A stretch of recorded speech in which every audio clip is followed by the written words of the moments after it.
Welcome to day 10 of the 365-day pottery challenge, where I am going to attempt to throw outside every day for 365 days.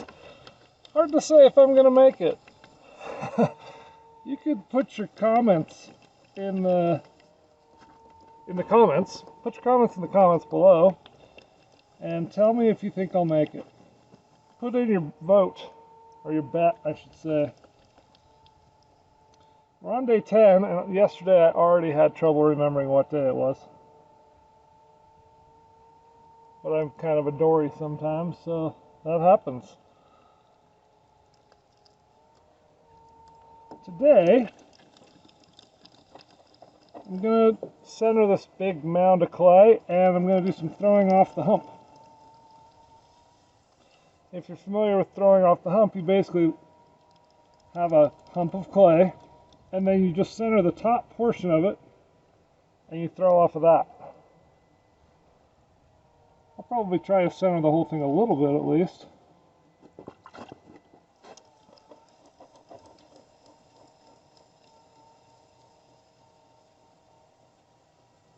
There we go. The ice and snow is melting out from under my table, and it's starting to get wobbly. I've tried shoring it up, but it's not always responsive. I'm going to have to redesign it or dig out the snow. We're kind of in the last days of snow here in sunny Idaho. It's been a very mild winter.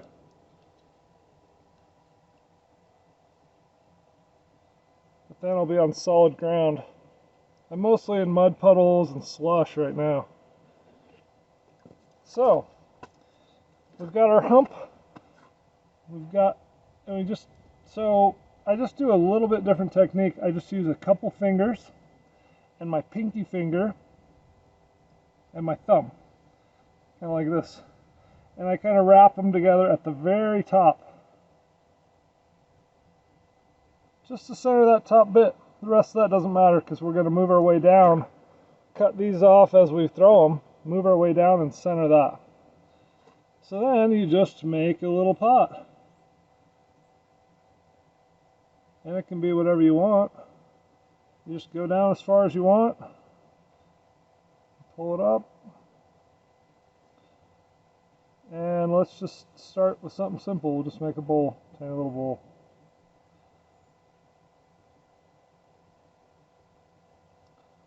I haven't done this for a little while, but once you get the rhythm of this, you can kind of do it without adding any water to the inside. You kind of use up the water just as it gets dry and just as you're finishing. Normally, anyway. I normally don't even need a sponge. But then and we don't trim these either, so you're going to kind of try and finish it however you want it to look.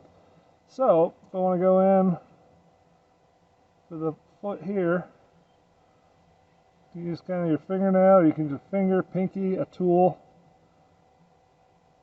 and we'll just get that finished shape where we want it.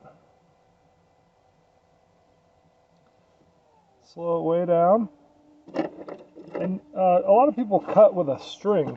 They just take a string, lay the string on there, and slowly let it wrap around and then pull the string through. I've never been good at that. But what I am good at is this. You hold onto the pot, take your needle. You got to check where the bottom is, so make sure you're going below. So the bottom is right here on the inside, visually. But I want to go a little further down, right? And then I'm just going to cut through with the needle until it's free. That one got a little thick, but that's okay. And then I just plop it over here on the board.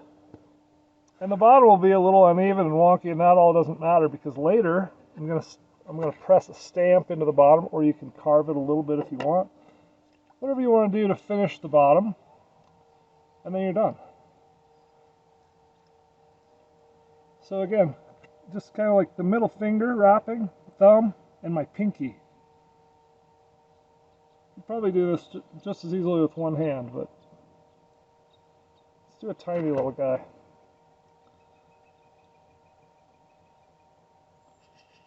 A tiny little vase. I used to make these and sell them at craft fairs a long time ago. And people started calling them pinky pots. And I think it was because, I mean, they've probably been called that before. But I think what people always imagine is they're like, how do you make that tiny little hole in the top with these vases? And they're like, do you put your pinky in there? And of course, what they don't realize is that you are just actually making the pot. Now it's dry inside, keep in mind, and then you're just closing it up. So it looks like you had to put your pinky in there. You need to cut the rim. I'm not even slowing down. We're on the go train here. Rocking and rolling.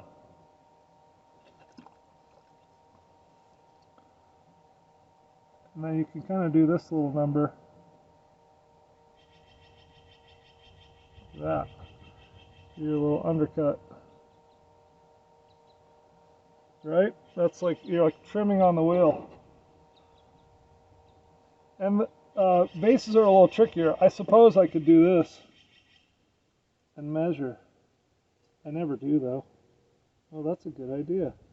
Normally I just guess. Because if you mess up one of these, no big deal. It's just a tiny little vase. You cut through the bottom, or honestly you can just take a little ball of clay and patch the bottom. It takes 2 seconds once it's a little dry. Snip that off of there, plop it down on a board.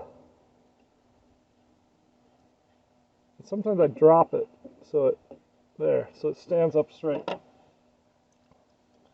Alright, off we go.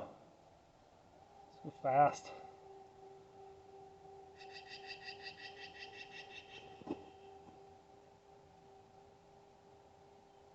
All the same things, all the good practices of throwing apply here. Steady hands, bracing yourself. And you'll see, I don't always follow my own advice, and when I don't, things usually go somewhat wrong.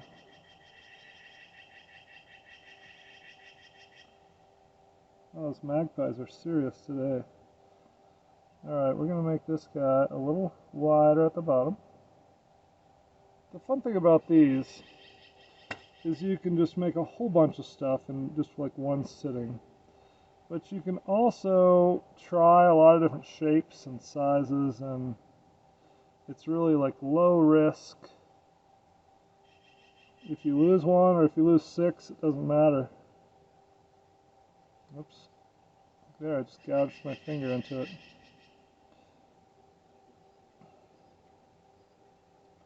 You can use tools too if you want. Little throwing aids. Try to make that taller, right? Okay, I'm just going to make a really narrow, skinny bottleneck here.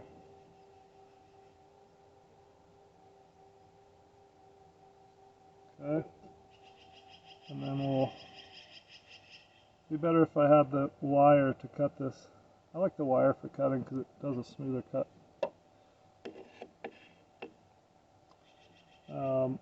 Then we'll just flare the rim out.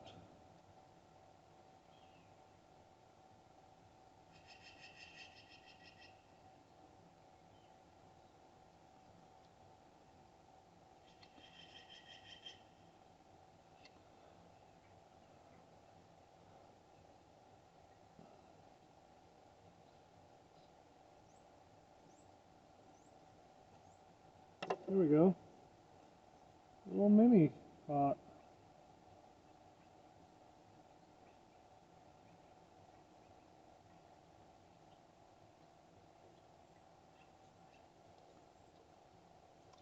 If we want to get crazy, we could throw some banding in here. And we could go in with our tool and do our undercut if we wanted.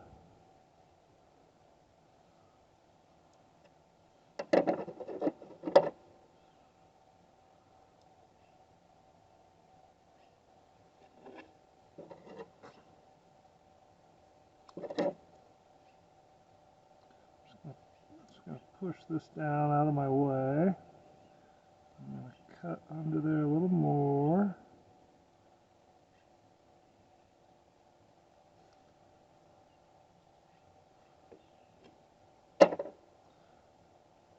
What is that chunk on there? Oh, there's a little burr. That's okay. That'll flick off later. And we'll just take our needle. Zip. Yeah, it didn't cut through.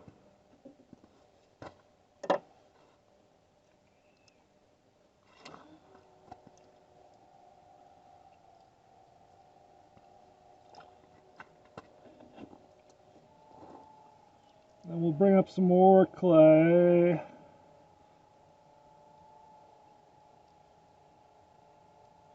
Get a bit at the top centered, and then we'll go back to this finger, thumb, pinky finger. Let's see, I'm still bracing my hands together, I'm still bracing my elbows. There we go.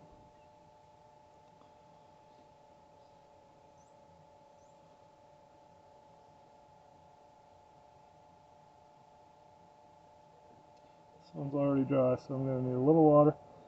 I'm going to mark where the bottom is first on this one. Hopefully that'll help.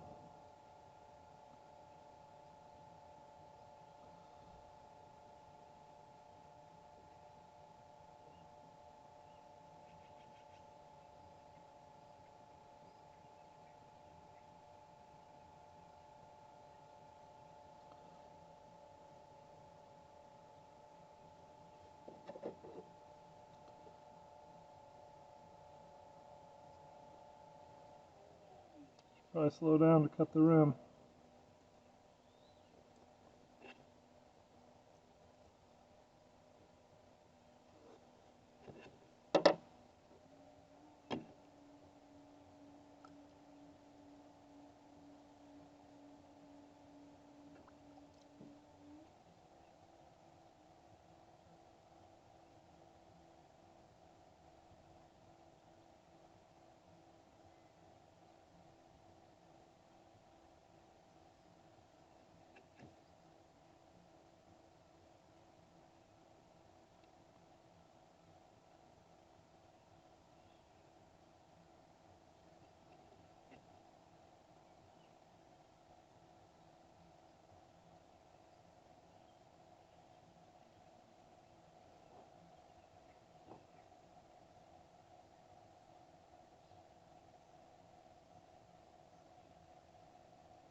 This one barely even has an opening, which is kind of fun.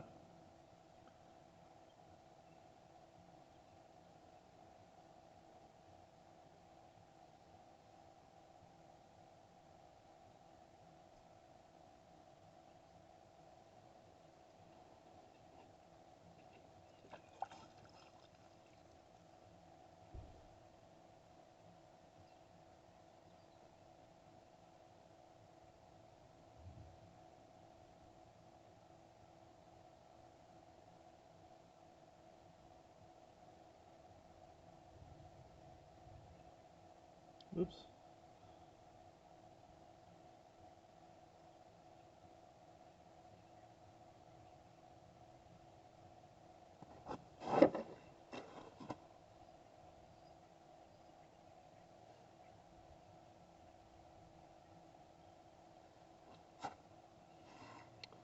Fun.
spittoon kind of thing.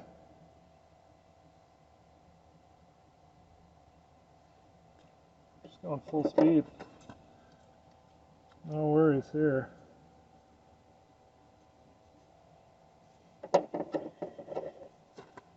Here comes Roger. My wife just got home from cross-country skiing and it's her birthday.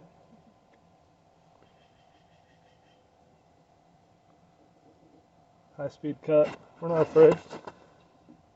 There you go. Hi, Roger. Hello, Pottery dog.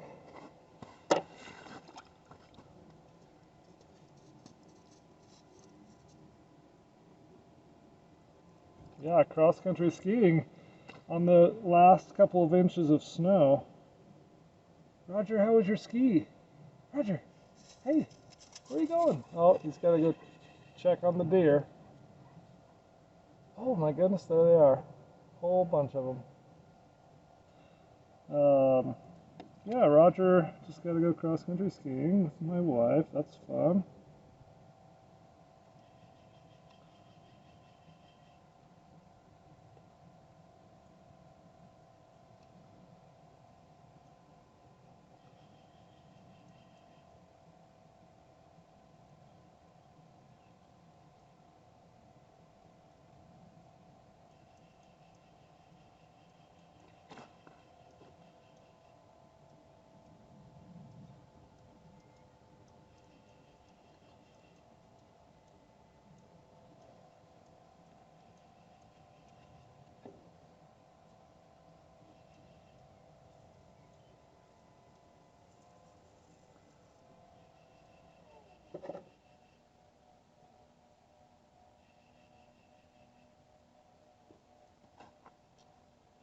So how about that? Little mini pots on the wheel. And you can just keep going all day. Should I keep going? Why not? We're here. Got a couple more.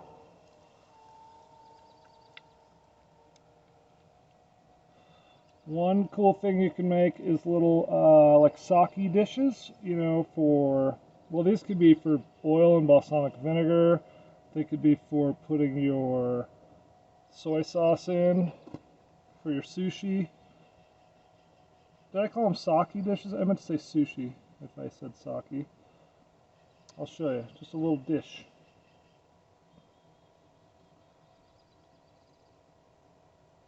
Kind of like that one, the first one I made, but that was more bowl-like.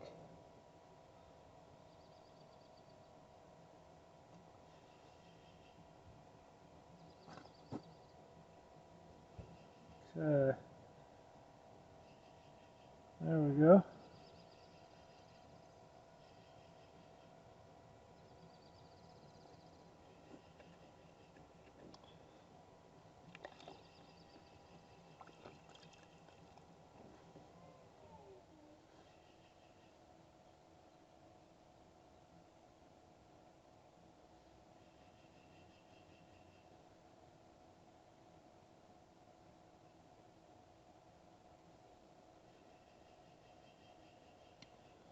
Beautiful.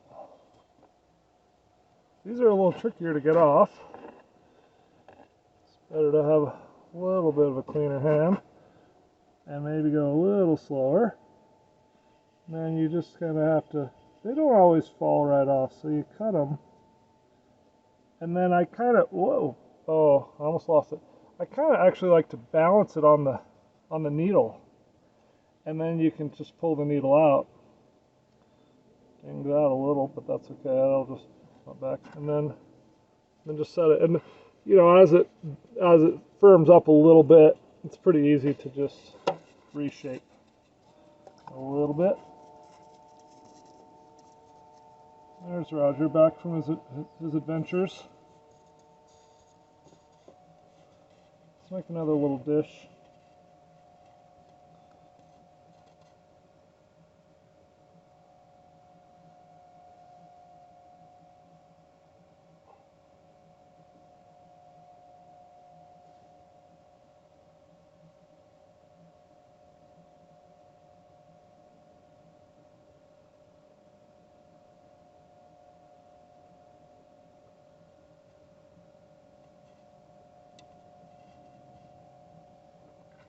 There we go.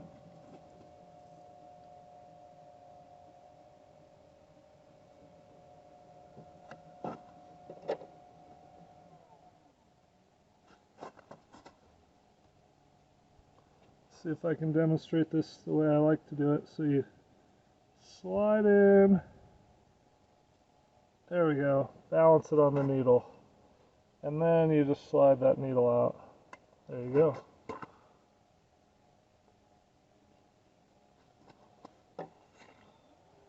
Okay, let's just do a quick, what should we do?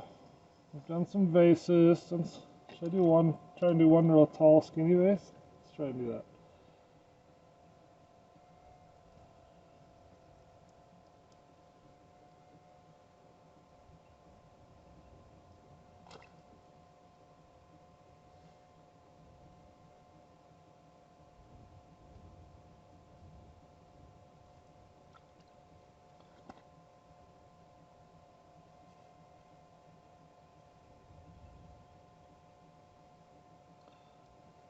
Got a twister. You can throw back down through a twist and untwist it. Doesn't always work.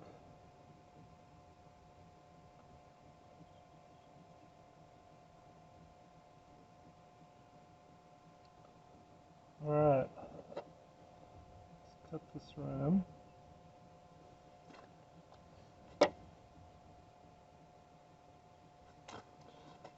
And it's a good idea to slow the wheel down. I just sometimes like to go full speed because it's kind of fun.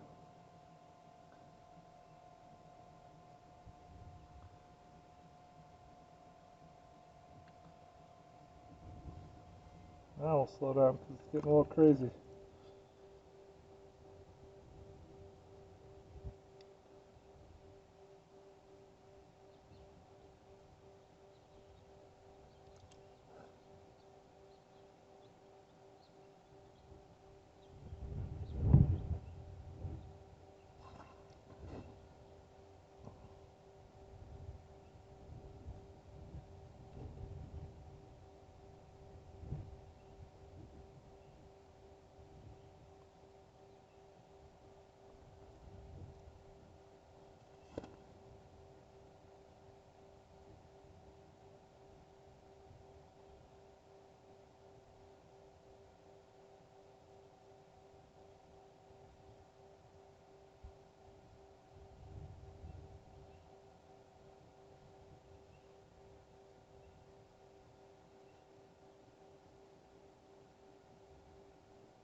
That was pretty twisty.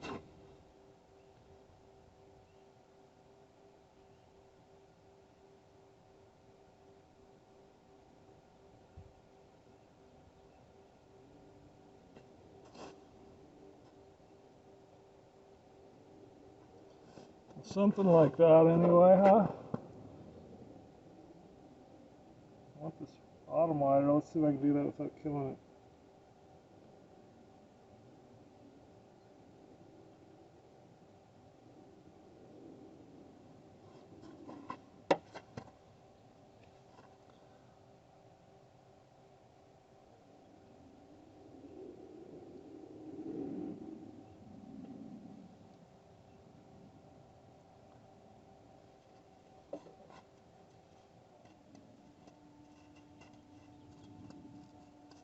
Ooh.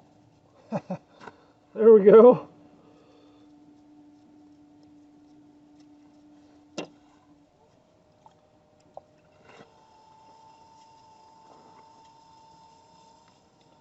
And then I usually just take the last bit and throw that into something.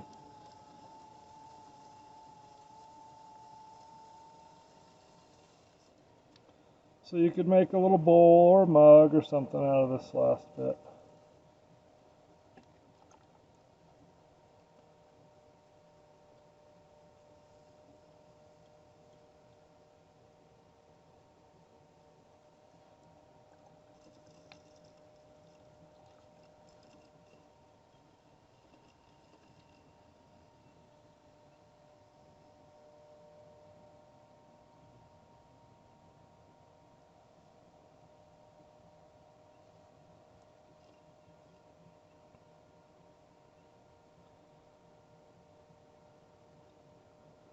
We'll make this as a no trim bowl since there's not very much material left, which means we're just going to try and use all the material.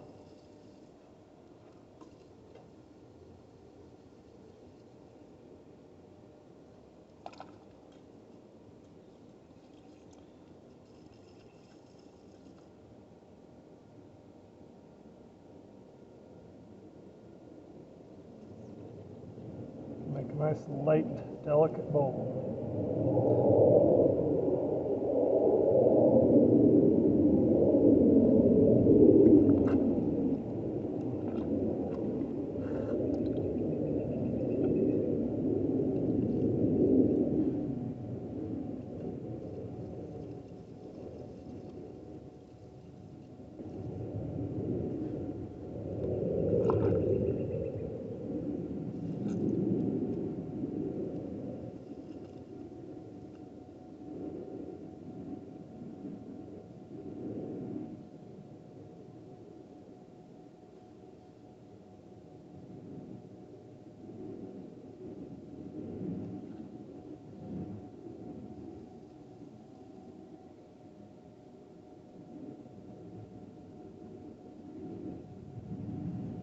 That doesn't look like a keeper.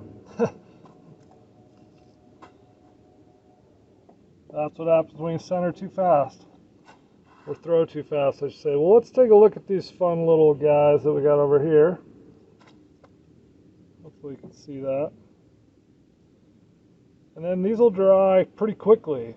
Whereas some of those plates were taking like, what, 25, 27 hours to dry to be able to trim.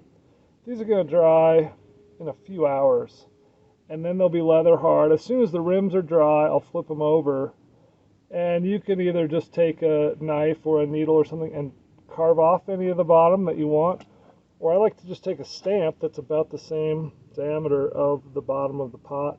I have this little flower stamp I like to use. You just stamp that into the bottom when it's leather hard, and then it leaves a cool pattern. And it also creates a little foot. And you just kind of smooth it up. You can even tip it to the side and roll it on a table. But those are mini pots made off the Hump. Thanks for watching, and I will see you on day 11.